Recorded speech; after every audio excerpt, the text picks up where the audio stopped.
Everyone,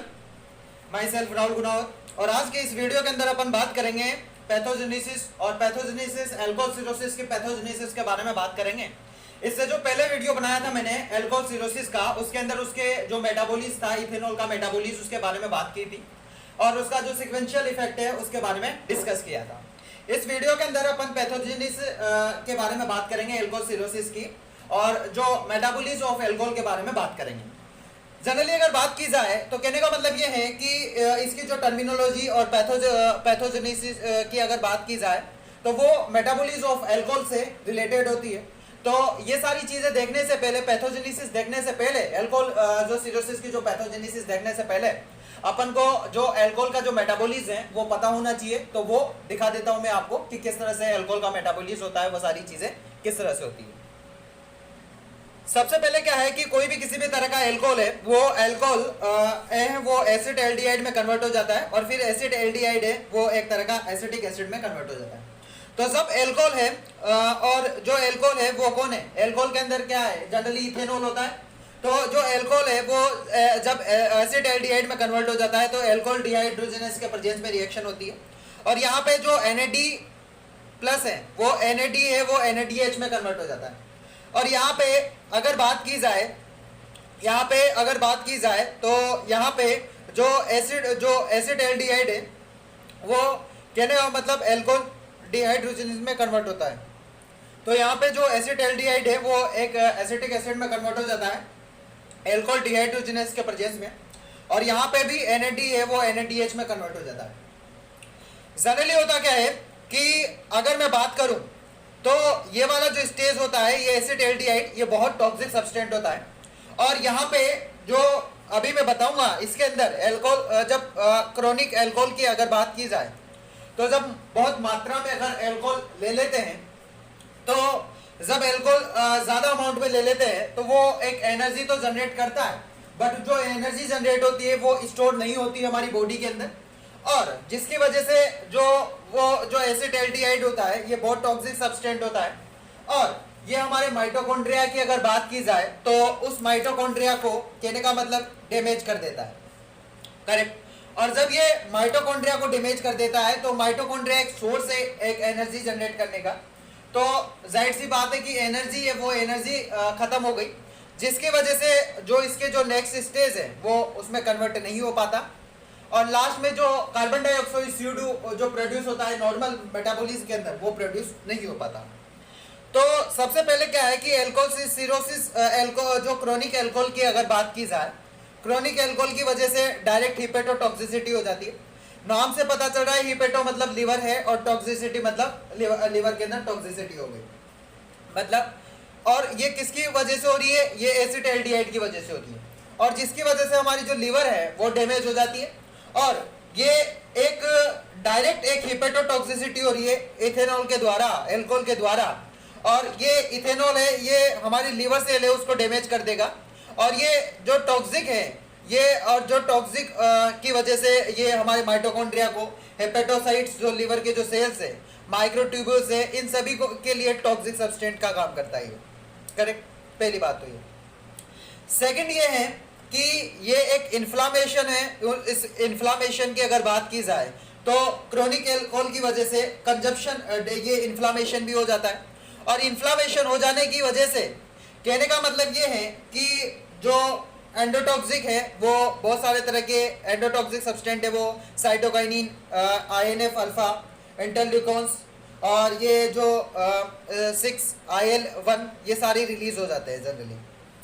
उसके बाद में नेक्स्ट है कि ये हमारी इंटेस्टाइनल सेल को इन्फ्लामेशन हो जाने की वजह से ये हमारी जो इंटेस्टाइनल सेल है वो इंजरी हो जाती है, जिसकी वजह से एंडोटॉक्सिक सब्सटेंट है रिलीज हो जाते हैं हमारी गट से और इनसाइड ब्लड के अंदर, करेक्ट। दूसरी बात ये है कि ये इसकी वजह से फाइब्रोजेनेसिस भी हो जाता है और जब फाइब्रोजेनेसिस हो जाता है जिसकी वजह से जो सैटेलाइट सेल होते हैं, जब हमारी जो मतलब अगर लीवर जो हेपेटोसाइट अगर डैमेज होते हैं जिसकी वजह से एक सैटेलाइट सेल है वो एक्टिव हो जाते हैं फाइब्रोजेनेसिस के अंदर, और जो सैटेलाइट सेल होते हैं ये ट्रांसफर हो जाते हैं एक मायो फाइब्रोब्लास्ट से एक फाइब्रोब्लास्ट तक, करेक्ट। और ये प्रोड्यूस करते हैं एक फाइब्रस टिश्यू जैसे कोलेजन, ये सारे प्रोड्यूस कर देते हैं, और जिसकी वजह से क्या हो जाता है, फाइब्रोजेनेसिस हो जाता है। उसके बाद में नेक्स्ट अपन बात करें तो ऑक्सीडेटिव स्ट्रेस भी हो जाता है, और जो ऑक्सीडेटिव स्ट्रेस भी हो जाता है एल्कोहल कंज्यूम करने की वजह से।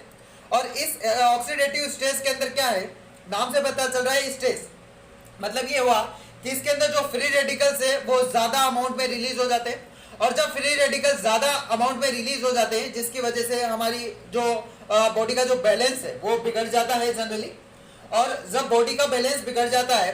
तो जनरली इसके अंदर होता क्या है कि एल्कोहल है वो ऑक्सीडाइज हो जाता है, और यहाँ पे जो एल्कोहल है उसका ऑक्सीडाइज हो जाता है जो MEOS के द्वारा, और ये इन एल्कोहल मेटाबॉलिज्म के अंदर जब अपन बढ़ते हैं,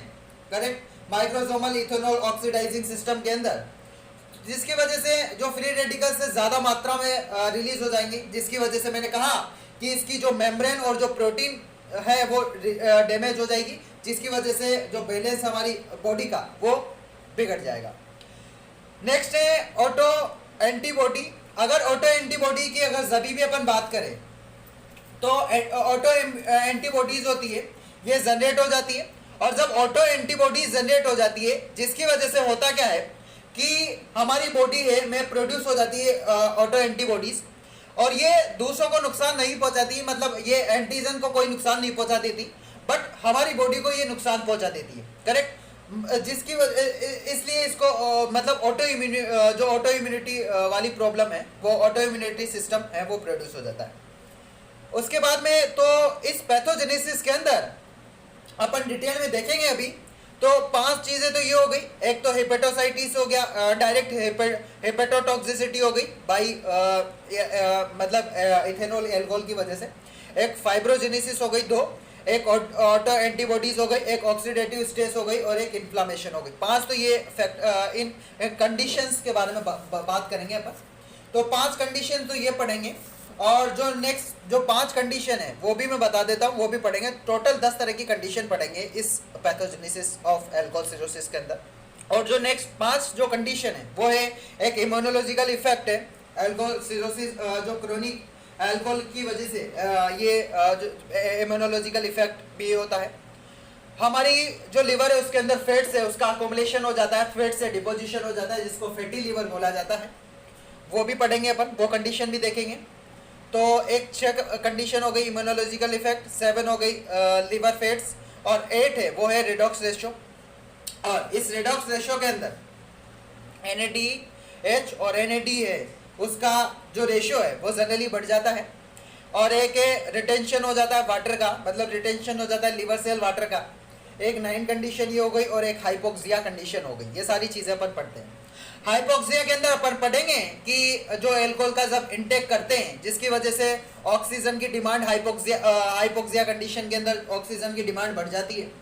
जिसकी वजह से जो लिवर है वो जिसकी वजह से लिवर के अंदर जो लिवर लीड्स कर देती है हाइपोक्सिया, जिसकी वजह से जो हिपेटोसेलुलर नेक्रोसिस हो जाता है, वो सारी चीज़ें अपन देखेंगे। और रेडॉक्स रेशियो के अंदर अपन ने अभी देखा कि NAD और NADH का जो रेशियो है बढ़ जाता है, और जिसकी वजह से फैटी लिवर हो जाती है, और कोलेजन का फॉर्मेशन हो जाता है, और गाउट हो जाती है, और ग्लूकोनेजेनेसिस है वो डिस्टर्बेंस हो जाता है। वो सारी चीज़ें अपन देखेंगे। और लिवर फैट्स के अंदर अपन ने देखेंगे कि जब एल्कोहल का इंटेक करते हैं जिसकी वजह से फैट्स का अमाउंट बढ़ जाता है, और जब फैट्स का अमाउंट बढ़ जाता है जिसकी वजह से जो लिपिड सिंथेसिस है वो लिपिड सिंथेसिस भी बढ़ जाता है, और जिसकी वजह से अकुमुलेशन हो जाता है लिपिड और फैट्स हेपेटोसाइट्स हो जाता है। तो ये सारी चीज़ें अपन ने देख ली। और इम्यूनोलॉजिकल इफेक्ट के अंदर भी अपन ने ये बात करते हैं कि जब इम्यूनोलॉजिकल इफेक्ट है उसके अंदर एल्कोहल है वो मतलब हमारे जो सेल मेडिएटेड इम्यूनिटी है वो डिस्टर्बेंस हो जाती है, और जब सेल मेडिएटेड इम्यूनिटी जब डिस्टर्बेंस हो जाती है जिसकी वजह से जो हिपेटिक जो लिवर है हमारी डैमेज हो जाती है, और जब लिवर ही डैमेज हो जाती है जिसकी वजह से जो साइटोस्केलेटन है वो उसके जो स्ट्रक्चर है वो डिसऑर्गेनाइजेशन हो जाते हैं। वो सारी चीज़ें अपन देखते हैं। तो सारी चीज़ तो अपन ने इस वीडियो के अंदर डिस्कस कर ही ली है। अब मैं साथ का साथ ही इसी वीडियो के अंदर इसका जो थ्योरेटिकल पोर्शन है वो जो सारा का सारा जो भी मैंने समझाया है वो भी फटाक से देख लेता हूँ। वो सारी चीज़ें अपन थ्योरेटिकल पोर्शन भी पहला ये डायरेक्ट हिपेटोटॉक्सिसिटी ऑफ इथेनॉल, जिसकी वजह से डायरेक्ट अगर इथेनॉल लेते जो क्रोनिक एल्कोहल की वजह से डायरेक्ट इथेनॉल से जो लीवर सेल है वो डैमेज हो जाता है, और जिसकी वजह से माइक्रोट्यूबल्स, माइटोकॉन्ड्रिया और हिपेटोसाइट्स जो लीवर है उस पर भी वो उसके लिए टॉक्सिक होता है, तीनों के लिए। सेकेंड अपन ने बात की कि हेपेटोटॉक्सिसिटी हो जाती है इथेनॉल मेटाबॉलिज्म की, दैट इज एसिटाल्डिहाइड की वजह से, क्योंकि एसिटाल्डिहाइड बहुत टॉक्सिक सब्सटेंट है, और जिसकी वजह से मैंने कहा था कि माइटोकॉन्ड्रिया वो डैमेज हो जाता है, एटीपी का प्रोडक्शन नहीं हो पाता, जिसकी वजह से जो एसिटाल्डिहाइड है वो आगे एसीटेट में कन्वर्ट नहीं हो जाता, और फिर जो एसिटाइल कोएंजाइम में कन्वर्ट नहीं होता, और एसिटाइल कोएंजाइम CO2 और H2 का प्रोडक्शन नहीं करता। तो एसिटाल्डिहाइड लेवल से ब्लड के अंदर बढ़ जाता है इन क्रोनिक एल्कोहलिज्म की कंडीशन की अगर बात की जाए, तो क्रोनिक एल्कोहलिज्म के अंदर जो एसिटाल्डिहाइड का जो लेवल है ब्लड के अंदर वो बढ़ जाता है। नेक्स्ट ये है कि एसिटाल्डिहाइड है ये हिपेटोटॉक्सिसिटी कर देता है, मतलब हिपेटो मतलब लीवर और टॉक्सिसिटी मतलब लीवर के डैमेज कर देता है, जिसकी वजह से जो लीवर के जो फंक्शन है वो इम्पेयर्ड हो जाते हैं। एसिटाल्डिहाइड है ये दो तरह के एडक्ट प्रोड्यूस करती है, एक प्रोटीन एल्डिहाइड एडक्ट और एक होता है MAA adduct. Protein aldehyde adduct है ये डैमेज कर देते हैं साइटोस्केलेटन को और मेम्ब्रेन को डैमेज कर देते हैं जनरली। MAA एडक्ट की अगर जभी भी बात की जाए, मेलोनाइट डाई एल्डिहाइड एसिटाल्डिहाइड है ये प्रोड्यूस करते हैं ऑटो एंटीबॉडीज, और जिसकी वजह से ऑटो इम्यून के लिए रेस्पॉन्सिबल होते हैं। वह सारी चीज़ें मैंने बता दी है, बस यहाँ पे मैं थ्योरेटिकल पोर्शन बता रहा हूँ। इन्फ्लामेशन के अंदर अपन ने देखा कि क्रोनिक एल्कोहल की वजह से, कंजप्शन की वजह से इन्फ्लामेशन हो जाता है, और ये इन्फ्लामेशन हो जाने की वजह से जो इंटेस्टाइनल सेल है ये इंजरी हो जाती है, और इसके अंदर इंजरी हो जाती है इंटेस्टाइनल सेल के अंदर, और जिसकी वजह से जो कहने का मतलब एंडोटॉक्सिक है वो रिलीज हो जाता है फ्रॉम गट से इनसाइड ब्लड के अंदर। एंडोटॉक्सिक रिलीज हो जाने की वजह से प्रो इन्फ्लामेशन हो जाता है साइटोकाइनिन का, INF अल्फा, इंटरल्यूकन 1, इंटरल्यूकन 6, जिसकी वजह से इन्फ्लामेशन हो जाता है, की वजह से हो जाता है ये सब। और नेक्स्ट है फाइब्रोजेनेसिस के बारे में बात कर लेता हूँ। अगर फाइब्रोजेनेसिस के अगर बारे में बात की जाए, तो फाइब्रोजेनेसिस की वजह से जो फाइब्रोजेनेसिस हो जाता है, जिसकी वजह से हमारी जो सैटेलाइट सेल, जब सैटेलाइट सेल है ये एक्टिव हो जाते हैं, कब एक्टिव हो जाते हैं, जब हिपेटोसाइट डैमेज हो जाती है। हिपेटोसाइट यहाँ पे डैमेज हो गई थी फर्स्ट के अंदर, तो जब डायरेक्ट हिपेटोटॉक्सिसिटी हो जाती है इथेनॉल की, तो वहाँ पे हिपेटोसाइटिस है वो डैमेज हो जाते हैं, जिसकी वजह से जो हमारे सैटेलाइट सेल है वो एक्टिव हो जाते हैं।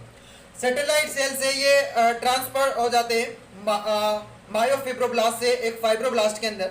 और जिसकी वजह से फाइब्रस टिश्यू है जैसे कोलेजन है वो प्रोड्यूस हो जाता है, और जिसकी वजह से फाइब्रोजेनेसिस है ये जनरली हो जाता है। नेक्स्ट है इम्यूनोलॉजिकल इफेक्ट। इम्यूनोलॉजिकल इफेक्ट के अंदर क्या होता है, एल्कोहल जो एल्कोहल कंज्यूम करते हैं जिसकी वजह से इम्यूनोलॉजिकल इफेक्ट हो जाता है। मैंने कहा था अभी कि सेल मेडिएटेड जो इम्यूनिटी होती है वो कहने का मतलब डिस्टर्बेंस हो जाती है, और जब वो डिस्टर्ब हो जाती है जिसकी वजह से जो हमारी लीवर है वो डैमेज हो जाती है, और जिसकी वजह से जो साइटोस्केलेटन है वो भी डिसऑर्गेनाइजेशन हो जाता है। और ऑक्सीडेटिव स्टेज के अंदर अपन ने देखा था, बताया था मैंने कि ऑक्सीडेटिव स्टेज के अंदर कि फ्री रेडिकल्स रिलीज हो जाते हैं, और फ्री रेडिकल्स जब रिलीज हो जाते हैं जिसकी वजह से बॉडी का जो बैलेंस है वो बिगड़ जाता है, तो एल्कोहल है ये ऑक्सीडाइज हो जाता है इन MUAS microsomal ethanol oxidizing system के अंदर। और इन एल्कोहल मेटाबॉलिज्म जब पढ़ा था तो वहाँ पे मैंने बताया था फर्स्ट वीडियो के अंदर भी। और इसकी वजह से जो फ्री रेडिकल्स ज़्यादा अमाउंट में रिलीज हो जाते हैं, और जब फ्री रेडिकल्स ज़्यादा मात्रा में रिलीज हो जाते हैं जिसकी वजह से हमारी मेम्ब्रेन और जो प्रोटीन है ये डैमेज हो जाते हैं, और जब प्रोटीन और मेम्ब्रेन जब डैमेज हो जाते हैं जिसकी वजह से कहने का मतलब ये है कि जो बॉडी का बैलेंस है वो बिगड़ जाता है। रिडॉक्स रेशियो की अगर बात की जाए तो रिडॉक्स रेशियो के अंदर अपन ने जब रिडॉक्स रेशियो बढ़ जाता है जिसकी वजह से अल्कोहल मेटाबॉलिज्म जब होता है तो उस समय रिडॉक्स रेशियो बढ़ जाता है। NADH का अमाउंट है वो बढ़ जाता है इन हेपेटोसाइट्स के अंदर, लीवर के अंदर, और NADH और NADA उसका लेवल बढ़ जाता है, जिसकी वजह से मैंने कहा था कि फैटी लीवर है हो जाती है, कोलेजन का फॉर्मेशन हो जाता है, गाउट्स हो जाता है, और जो ग्लूकोनियोजेनेसिस है वो डिस्टर्बेंस हो जाता है। नेक्स्ट है हाइपोक्सिया। हाइपोक्सिया की अगर बात की जाए तो हाइपोक्सिया जब एल्कोहल इंटेक करते हैं, लेते हैं, तो जिसकी वजह से ऑक्सीजन की डिमांड बढ़ती है, और जब ऑक्सीजन की डिमांड बढ़ती है बाई लीवर के द्वारा, और जिसकी वजह से हाइपोक्सिया हो जाता है, और जब हाइपोक्सिया हो जाता है जिसकी वजह से जो हेपेटोसेलुलर नेक्रोसिस हो जाता है, मतलब जो एक मैंने कहा था सिरोसिस हो जाता है, क्योंकि सिरोसिस का मतलब क्या है कि इरिवर्सिबल हेपेटोसेलुलर इंजरी हो जाती है। तो वहां पे मैंने कहा था पहले आपको कि इसके अंदर क्या हो जाता है कि ये एक इरिवर्सिबल है, ये सही नहीं हो सकती, करेक्ट, सिरोसिस मतलब हेपेटोसेलुलर इंजरी हो जाती है, तो वो एक इरिवर्सिबल है, सही नहीं हो सकती। नेक्स्ट अपन बात करेंगे, नेक्स्ट हम बात करते हैं जो लीवर फैट्स है वो भी बढ़ जाता है, और जब लीवर फैट्स बढ़ जाता है तो अल्कोहल इंटेक करने की वजह से जो फैट्स की मात्रा बढ़ जाती है हमारी लीवर के अंदर, और जब फैट्स बढ़ जाता है जिसकी वजह से जो लिपिड सिंथेसिस है, जिसकी वजह से जो लिपिड है वो इकट्ठा हो जाता है, और जिसकी वजह से फैटी लीवर सारी कंडीशन हो जाती है, और जो फैट्स है वो हमारी लीवर के अंदर डिपॉजिट हो जाता है, और ये बहुत नुकसानदायक करता है हमारी लीवर के लिए, करेक्ट। तो इससे जो पहले वीडियो थी उसके अंदर मैंने अल्कोहल सिरोसिस के जो सिक्वेंशियल चेंज, उसकी डेफिनेशंस और इसके जो इथेनॉल मेटाबॉलिज्म के बारे में बात की थी, इसके जो मेटाबॉलिज्म के बारे में समझाया था, और इस वीडियो के अंदर इसकी जो पैथोजेनेसिस के बारे में बात की। तो 10 तरह के कंडीशन पढ़ी अपन ने, 1 2 3 4 5 तो ये कंडीशन हो गई, 6 7 8 9 10, तो ये 10 कंडीशन के बारे में डिस्कस किया, और साथ में अपन ने जो अल्कोहल है उसका मेटाबॉलिज्म भी डिस्कस किया। तो ये हमारा अल्कोहल सिरोसिस है, ये ख़त्म हो जाता है वैसे, और इनके जो पर्टिकुलरली जो चीज़ें हैं वो सारी चीज़ें अपन डिटेल में पढ़ेंगे, इनको डिटेल में पढ़ेंगे इन सभी चीज़ों को, ये सारी चीज़ें। तो आशा करता हूँ कि ये वीडियो आपको पसंद आई हुई होगी। अगर ऐसा हुआ है तो please like share subscribe my medicos study YouTube channel, और इसके जो नोट्स अपने टेलीग्राम चैनल पे अपलोड कर दूंगा मैं, वहाँ से आप देख सकते हो। और जो मेरे चैनल पे नए हो तो उनके लिए ये है कि जिन्होंने चैनल सब्सक्राइब नहीं किया वो चैनल को सब्सक्राइब करें, और ज़्यादा से ज़्यादा अपने फ्रेंड्स और बैचमेट को चैनल्स को सब्सक्राइब करने के लिए बोलें, और शेयर करें। और जो कोई भी किसी भी तरह की जो प्रॉब्लम होती है तो वो डायरेक्ट आप मेरे को मैसेज कर सकते हो, या कोई भी किसी भी टॉपिक पे वीडियो बनानी हो तो वो डायरेक्ट मेरे को DM कर सकते हो, जिससे मैं टॉपिक पे वीडियो बना सकूँ। Thank you.